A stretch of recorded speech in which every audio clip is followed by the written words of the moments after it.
There is something happening in the gold market right now that the financial media isn't giving nearly enough attention to. And if you understand what happened the last time conditions looked anything close to this, if you actually study what unfolded between 1971 and 1980, you would not be sitting on the sidelines wondering whether gold has already run too far. You'd be asking a completely different question. You'd be asking whether we're still in the very early innings of something that could dwarf everything we've seen so far. Let me lay this out for you, because I think most people are looking at gold's recent performance and thinking the story is over. They're seeing gold trading above $4,300 an ounce. They're seeing silver approaching historic levels, and they're telling themselves they missed it. They're doing exactly what investors did in 1974, when gold had already more than doubled from where Nixon closed the gold window in 1971. People looked at that run and said, too late. And then they watched gold go from $195 to $850 over the next 6 years, a move that turned what looked like an already impressive game into the opening act of a generational wealth event. That's the framework I want you to carry through this entire conversation, because the parallel isn't cosmetic. It isn't just a chart pattern that looks similar. The underlying machinery, the fiscal dynamics, the monetary architecture, the institutional behavior, the geopolitical realignment, it's mirroring the 1970s in ways that are deeply structural. And structural moves don't reverse in a quarter. They play out over years. So before we get into where this is heading, if you haven't already, check the description below. There's a free guide down there that covers the wealth protection strategies thousands of American retirees are already using to shield their savings from exactly the kind of environment we're living through right now. It's free, it's in the description, grab it. Now, let's get into this. To understand why gold is setting up for a run like the 1970s supercycle, you first have to understand what made the 1970s supercycle possible. And most people think it was just about inflation. They remember the gas lines, the CPI numbers, the shock of watching prices double and triple. But inflation was a symptom. The actual driver was something deeper. It was the complete collapse of the monetary framework that the entire post-war global economy had been built on. When Nixon closed the gold window on August 15, 1971, he didn't just decouple the dollar from gold. He set in motion a global repricing event that took nearly a decade to fully express itself. The world had been operating under Bretton Woods, a system where every major currency was pegged to the dollar, and the dollar was pegged to gold at $35 per ounce. That arrangement created stability, predictability, and a natural governor on how much money governments could create. Gold was the anchor. It was the constraint that kept the printing presses honest. When that anchor was cut loose, what followed was exactly what any honest economist would have predicted. Governments discovered they could run deficits without the immediate discipline of the gold constraint. Spending accelerated, money supply expanded, and gold, which had been artificially held at $35 per ounce for decades despite all that monetary expansion, began repricing to reflect the true purchasing power that had been diluted from the currency. Within 9 years, gold had gone from $35 to $850. That's not a trade. That's a monetary realignment. It's the market correcting a distortion that had been suppressed for too long. Now, here's where I want you to slow down and really sit with this, because what we're living through right now isn't identical to 1971, but the structural echoes are almost eerie.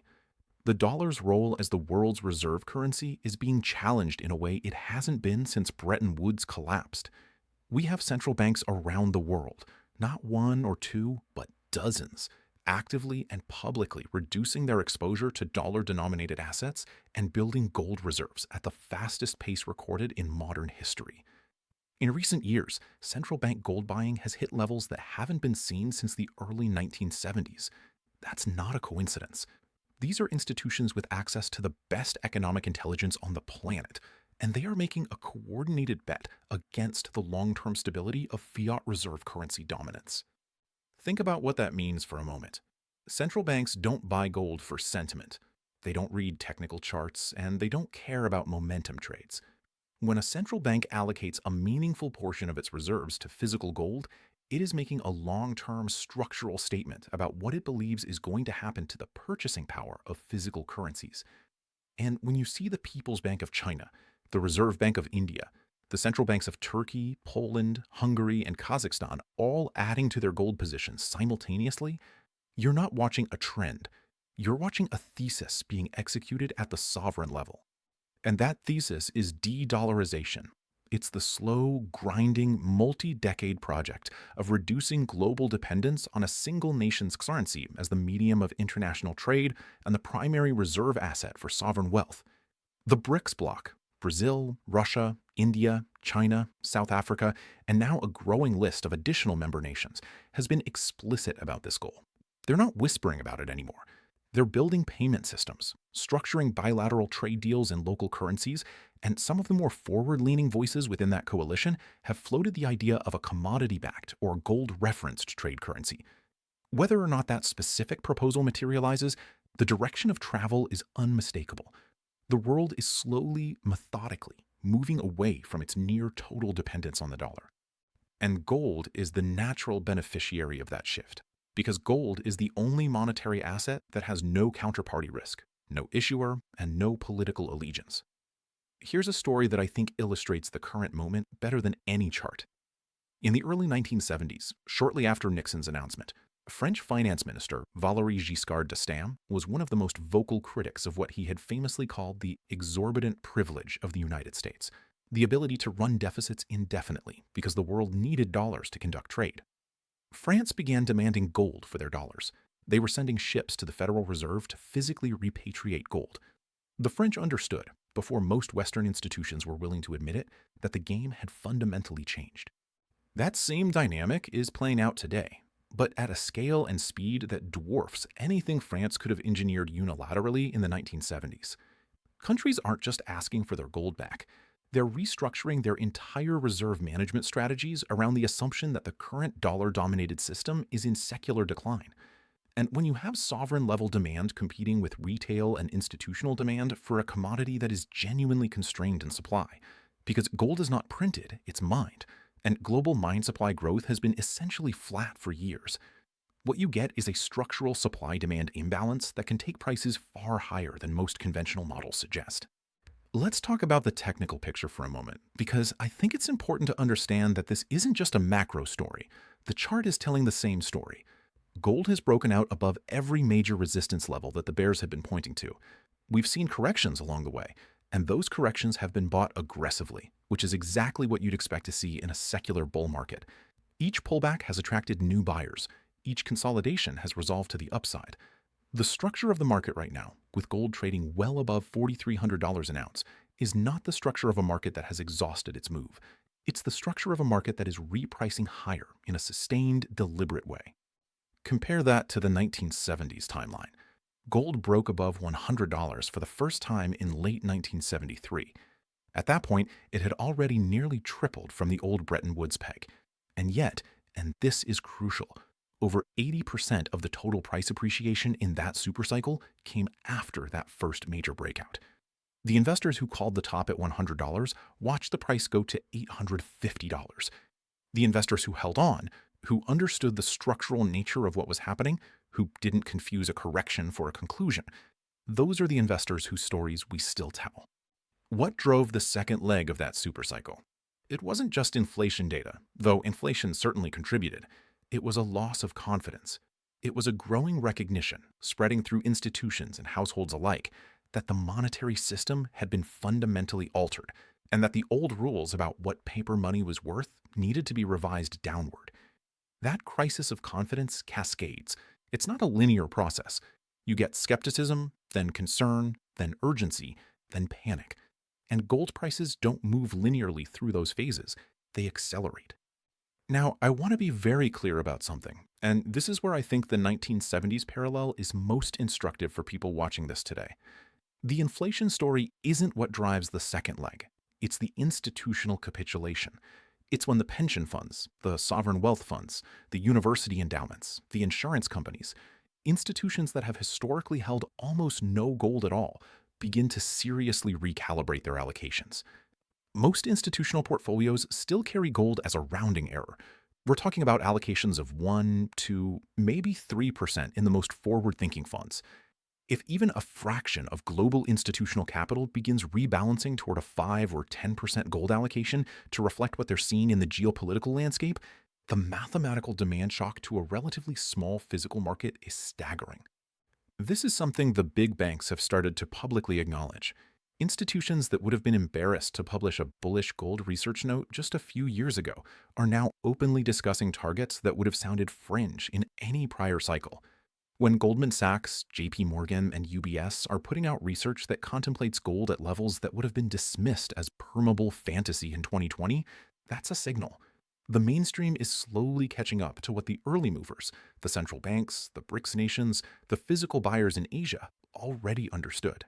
And speaking of Asia, this is a dimension of the demand story that doesn't get nearly enough attention in Western financial media.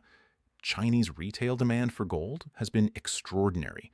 Indian households, which collectively represent one of the largest repositories of privately held gold on Earth, continue to accumulate.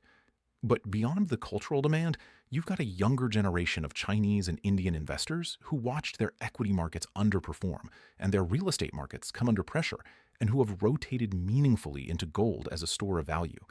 That demand is not speculative. It's deep-rooted, culturally embedded, and not subject to the kind of momentum-driven reversals you see in Western futures markets.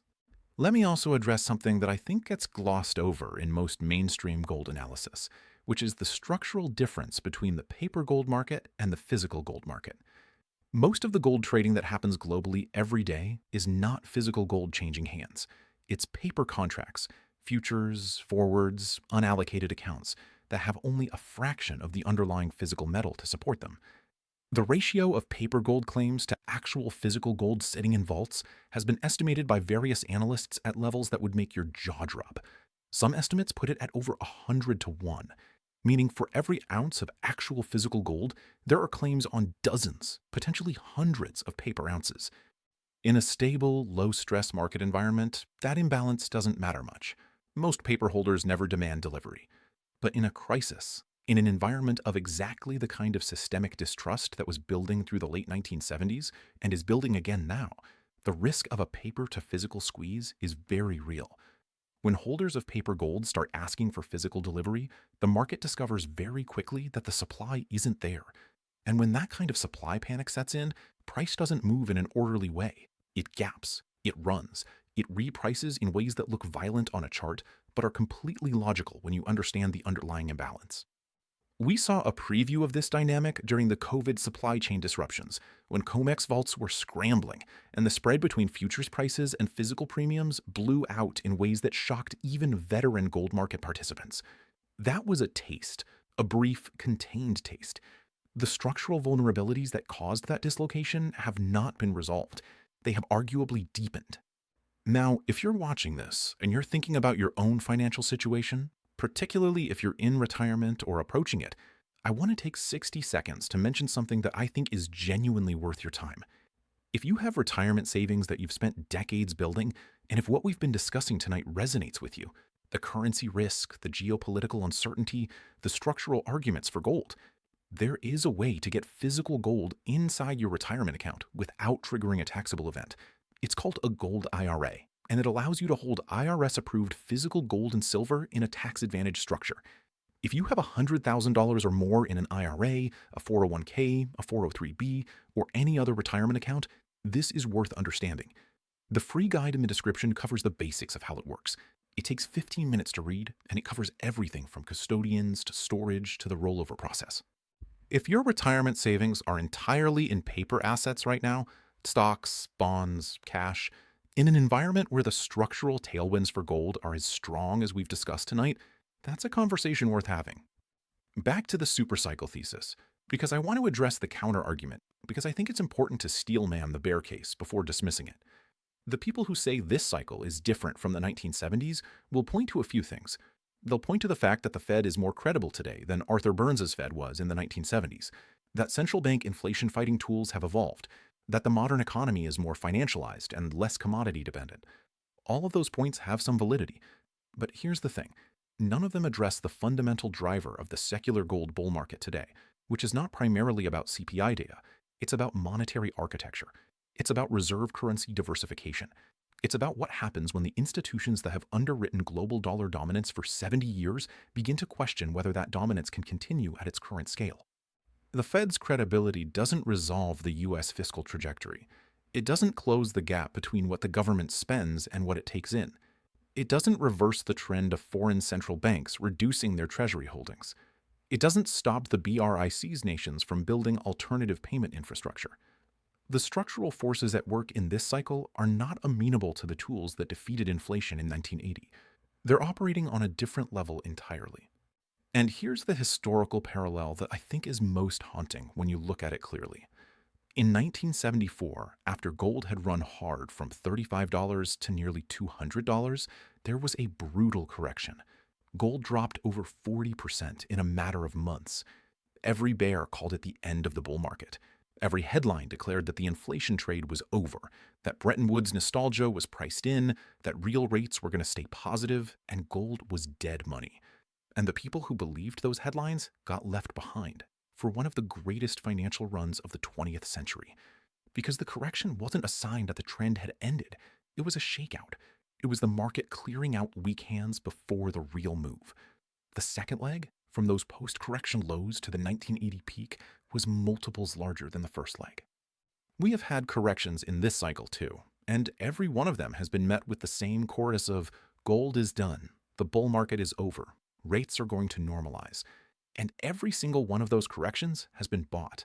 The dip buyers have been institutions, they've been sovereign buyers, they've been the people who understand the structural thesis and are using price weakness as an entry opportunity rather than a reason to panic. This is the mindset that characterized every major gold accumulation era in history. The 1970s supercycle rewarded patience and conviction. It punished impatience and overconfidence in paper systems that were visibly under stress. The investors who made generational wealth in that era were not the ones trading the day-to-day noise.